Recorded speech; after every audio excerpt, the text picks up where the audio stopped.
৮ নং টাউন বটদোয়ালি মণ্ডল ১৫ নং বুথের পক্ষ থেকে আগরতলা লক্ষ্মীনারায়ণ বাড়ি রোড এলাকায় মাধ্যমিক এবং উচ্চ মাধ্যমিক ছাত্রছাত্রীদের মধ্যে সংবর্ধনা প্রদান করা হয়।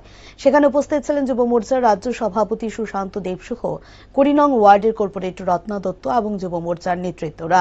সাংবাদিকদের মুখোমুখি হয়ে যুব মোর্চার রাজ্য সভাপতি সুশান্ত দেব বলেন, অন্যান্য বছরের নেই বছরও মাধ্যমিক ও উচ্চ মাধ্যমিক শিক্ষার্থীদের মধ্যে সংবর্ধনা প্রদানের উদ্যোগ গ্রহণ করা হয়। এদিন এই কর্মসূচির পূর্বে এক সাংগঠনিক বৈঠকের আয়োজন করা হয়।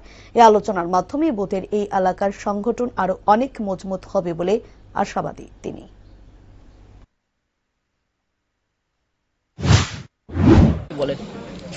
আমরা ভারতীয় জনতা যুব মোর্চা প্রত্যেক বছরে না এই বছরও মাধ্যমিক এবং উচ্চ মাধ্যমিক পরীক্ষার্থীদের বাড়ি বাড়ি গিয়ে আমরা আগাম শুভেচ্ছার যে অনুষ্ঠান আজকে বটদোয়ালি বিধানসভার ২০ নং ওয়ার্ডের ১৫ নং বুথে আমরা সংগঠিত করছি এবং এই অনুষ্ঠানের প্রাক মুহূর্তে এই বুথে একটা সাংগঠনিক বৈঠক হয়েছে। এই বৈঠকে যুব ভাইয়েরা ছিল, এলাকার মায়েরা ছিল, কার্যকর্তারা ছিল।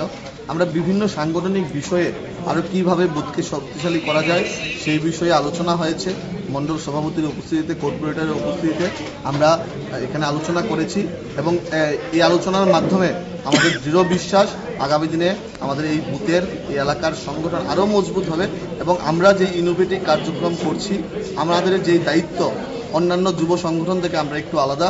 আমরা বিভিন্নভাবে আমরা স্টুডেন্টদের সঙ্গে, যুবক ভাই বোনদের সঙ্গে নেশামুক্তের বিরুদ্ধে আমরা বিভিন্ন ইনোভেটিভ কার্যক্রম করছি এবং সমাজকে আরও বেশি করে মানুষের পাশে নিয়ে যাওয়ার জন্য আমরা সবাই মিলে কাজ করছি।